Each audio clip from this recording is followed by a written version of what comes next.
Broadcasting from the business capital of the world, this is the Podcast Business News Network. The word mindset, big buzzword nowadays. A lot of people are using it, and I get it. You want to have the right mindset, the right thinking, be in the right place mentally for whatever you want to do. How does that look for somebody who is a leader or a CEO, owner of a company, or just somebody who wants to up their game? We're going to look at that today and do a mindset checkup with you to make sure that you are you're on target for what your goals are. And he is phenomenal in helping us with that as a coach to bring you to elevated states, especially with your mindset. Coachingforrelevance.com is his website, and Randy Swaim is back with us. Hey, Randy, how are you? Good to be with you, man. That's again. Yeah. And you know what? You always seem to have the right mindset. Like you're laser focused on helping people and really dissecting what's going on with somebody when they try to lead a team. So with this mindset checkup that we're going to do, and we're going to go through, I'm sure, through the steps and kind of go a little bit deeper here. Where did this begin? Well, the big thing is when you look at how somebody's true leadership has developed. And I will say this, that, and you're probably aware of this already, Steve, but, decades ago, actually for the last number of decades, people had a tendency to think that their emotions drove how they thought. And that was sort of the mindset that a lot of people had for a long time. But what people would be shocked at, and in fact, one of the ways that you'll do that is some people that are sort of dictatorial managers will try to generate your emotions so they can control you, kind of thing. And and that's unprofessional. But I will say this, that the current research shows just the opposite. It's just opposite to that. It's your brain. And this is true when you look at neuroscience aspects. It's your brain that drives the emotions based on how it's doing it, because the brain is what releases certain chemicals in your body to generate the feeling, the sense that you have, and all of that. It'll if you feel like if your brain senses that it's a fight or flight situation, it'll release norepinephrine to you. If it's something that your focus is on wanting to really be rewarded out of here, when you feel that way, it'll release some dopamine. If you want to have a real synergy with a few people, it'll release serotonin. And so, the aspect of what people have believed for decades is not true. And the current research shows that it's just the opposite. It's your brain and what it does and how it thinks and how it programs and all that generates all of that others stuff. So it's just the opposite of what most people have thought about. And that's a key thing that we were talking with a group of folks this morning. And it's, the thing, and it's a very simple concept that I was talking, that we were chatting about very briefly. But in today's world, it is amazing how many people have been taught one thing in training, and well, that's the way it's always got to be. No, it isn't. The world's different. The people that are involved with you are different. In fact, I was on one of our good ION programs just about a week or so ago, and it was interesting because at the end, a lot of people were sort of talking about the academic versus all of this. And one of the things that I told them is, I said, the academic knowledge that you have is critical, because you got to understand what's going on with your brain, with all that you're doing and all that kind of stuff. But the problem with it is how you apply that truth is artistic, because every single person you deal with, if you're a coach, every person you coach, if you're a leader, everybody you lead is a little bit different. And to make that truly, and this is what I brought up to them, I said, to make that truly successful, how you apply the truth in given situations is not purely academic. There's all of that aspect to it. And it really is a key part that many people today do not fully understand. And I will say this, that after I shared that, a number of the people on the roundtable event there, were sort of complimentary. They said, so aligned and so appreciate what Randy just said. And yeah, because this here, that there, that kind of stuff. And it's amazing how many times you see supposedly professional people just cast blame when it didn't work out the way they wanted it to, because it didn't fit their rote academic stuff. And the bottom line on this is kind of what we're talking about here, is the idea that, in your brain, in the way that you are developing your brain and using your brain and making it aware, do you have a fixed mindset where it's like, well, this is what it said, back in school, that's what they said. Well, guess what? The factors are different. The people are different and all of that kind of stuff. Or do you truly have a growth mindset where you can be aware of the factors coming in? You can process well and see the right solution and result for what you're involved in right now. And that's a critical thing to understand, this difference between just a simple fixed mindset, where it's sitting here and you go, well, you know what, it should have been this way. You'd be surprised at how many people I've heard say that exact thing. It should have been this way. Well, guess what? It wasn't. Yeah. And so, to what extent as a leader are you sensing a real growth mindset, or are you in the process of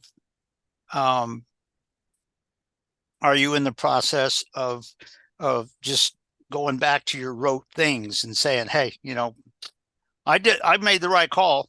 It failed, but I made the right call. Not necessarily. And so those factors are a little bit different. And a lot of people, it's amazing how many people kind of forget that kind of stuff. What you said in the beginning, so true. I think for most of us, that it's emotions that drive everything. But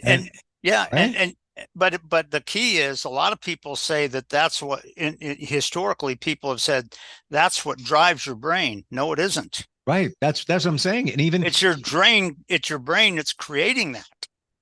So you're saying creating the emotion, or it's your thinking, because a lot of people say, and people have said this for decades, that your emotions drive your thinking. Yes, that's what I'm getting at. That's what we all think.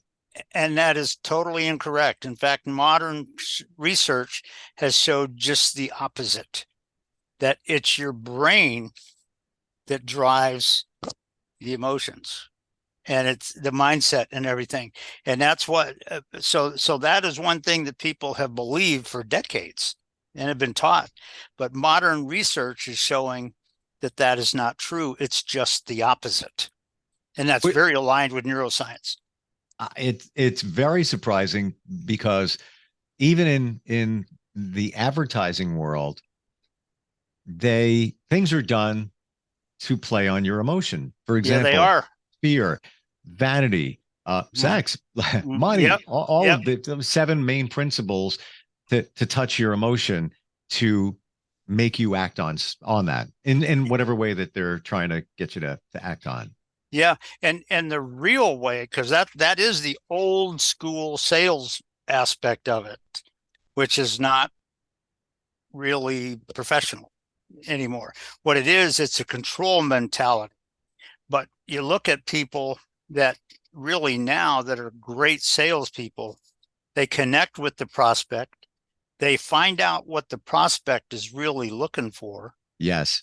and they find out a little bit. In fact, I'll just give you one really quick story on this. And I don't remember if I've ever shared it on a show with you before. I may have shared it like a year and a half ago kind of thing, but there was a company that in Fort Worth that was a software specialist group that played with created with TVs and all of this stuff and did a lot of stuff online. Now this was about 20 years ago, so I mean it's before it really became obvious kind of thing.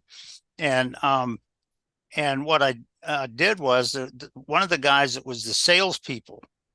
In fact, he was the chief salesperson for this company. He knew me well. And he asked if I would be willing to come over and just meet with them. I said, I'll tell you what, I know you'll talk about me, so I'll come over. I won't charge you anything. And I said, if there's something that we got to do, yeah, I'll charge you. But I said, I'll come over and what we did is we met in their office or their conference room in Fort Worth.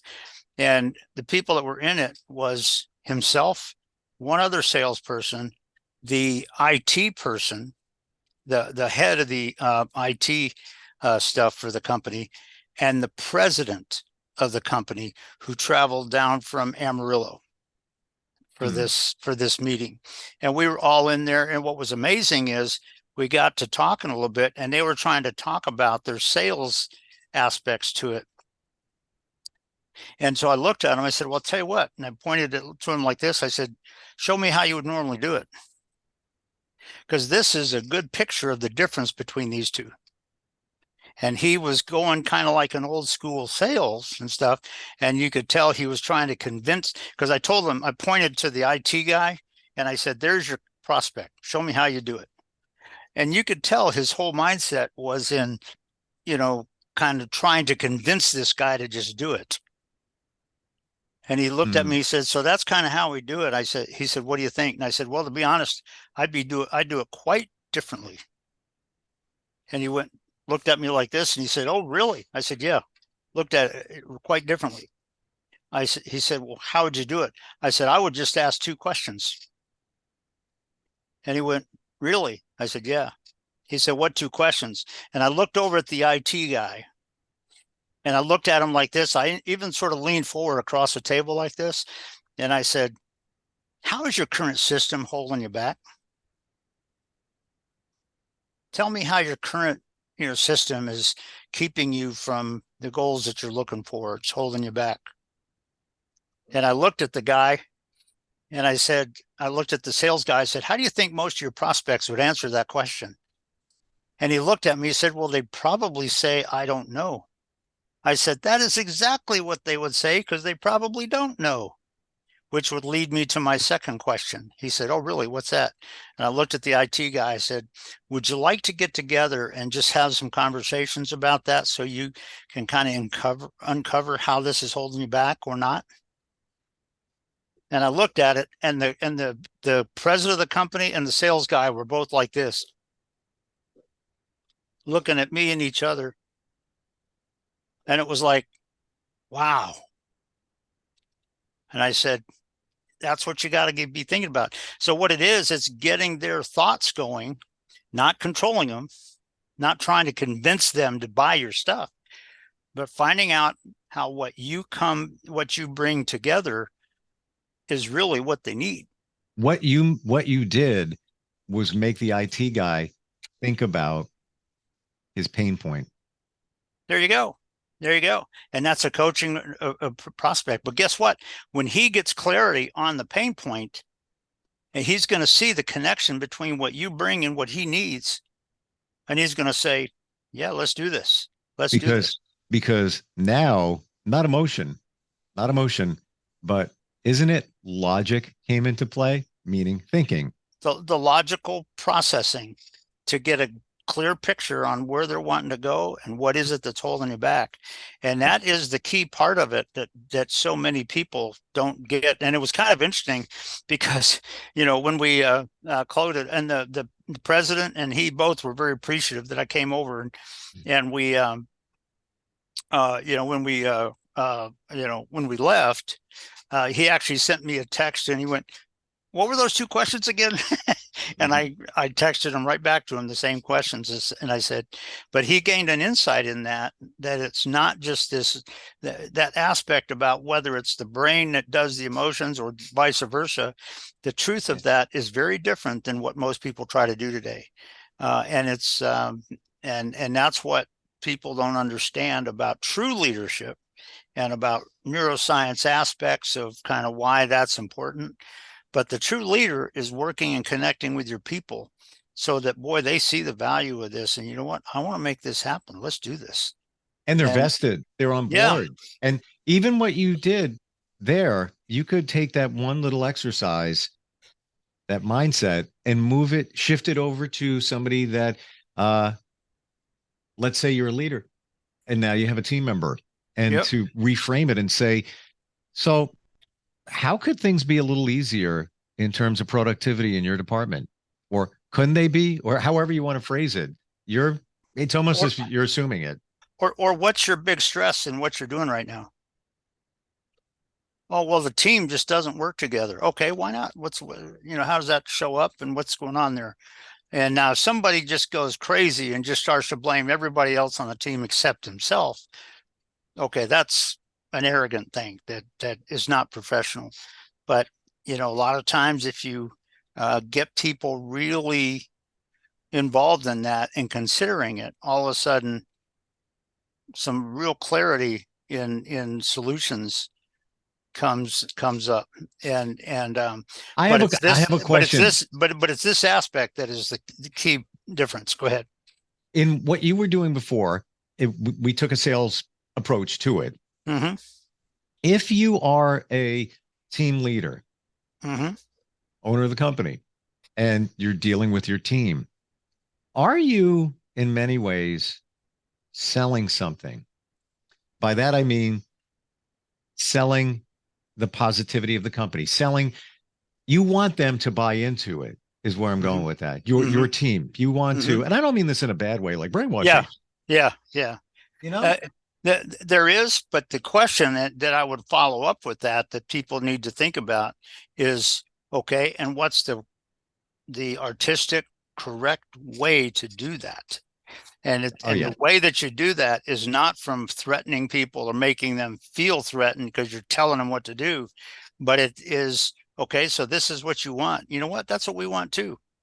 Oh, really? Yeah. Yeah. So how can you help bring that?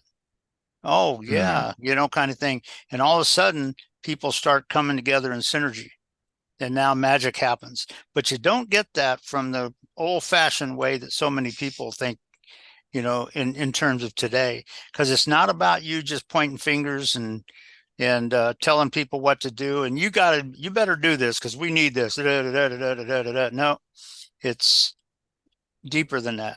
But you know what? If you do it right as a true leader, understanding this current truth that is different and more positive than the old school dysfunctional belief that people had, amazing things can happen. And that's Mm. what you want in your team, in your company, with your family, when you're raising your kids, kind of thing.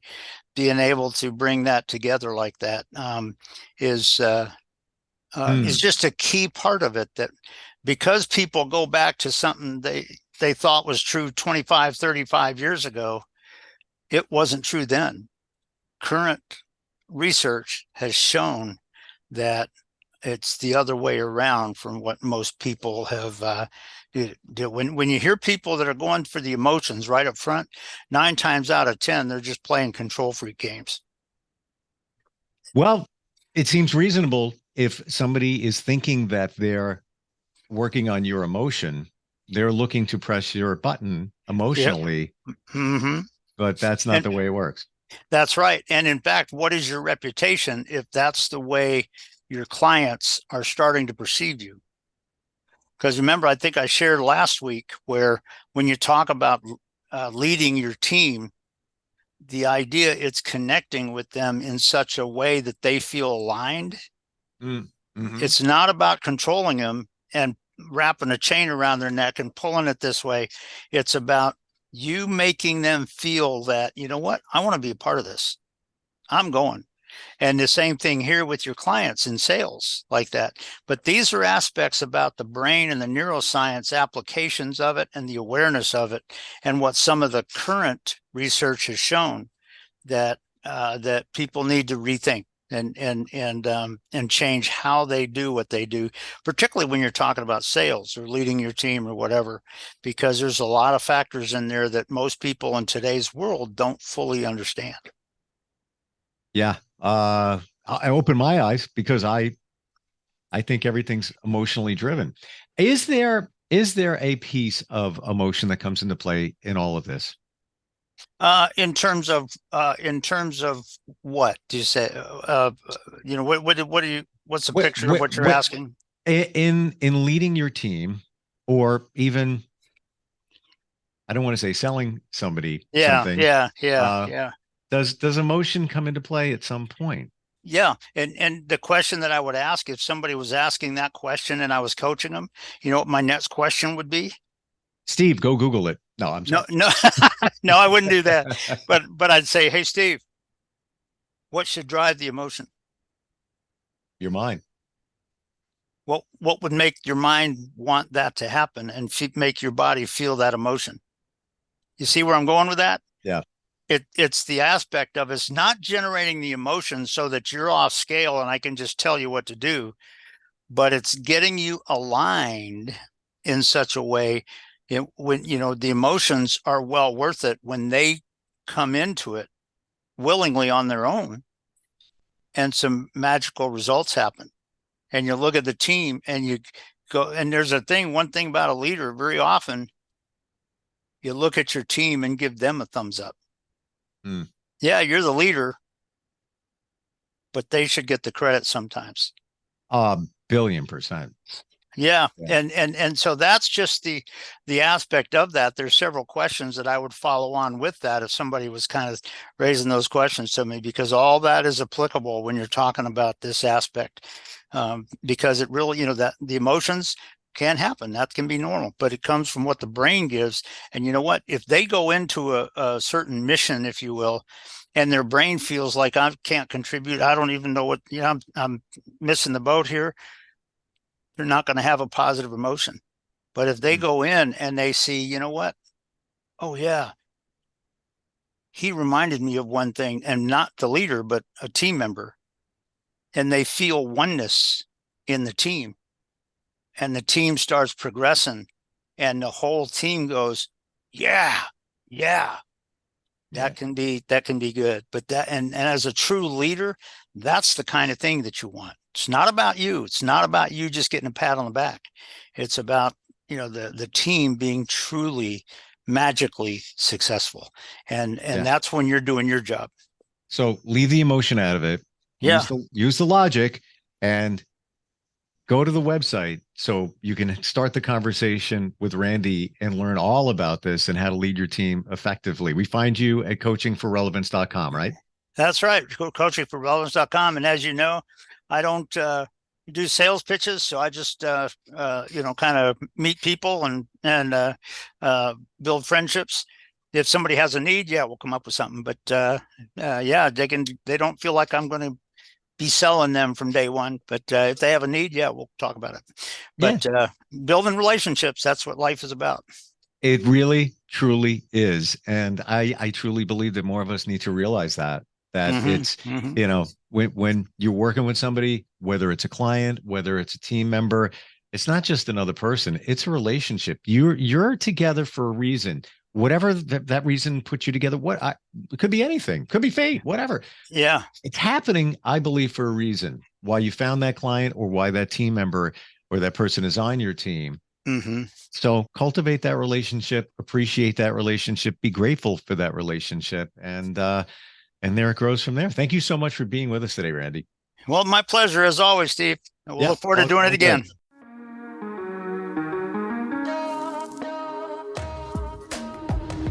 Broadcasting from the business capital of the world, this is the Podcast Business News Network.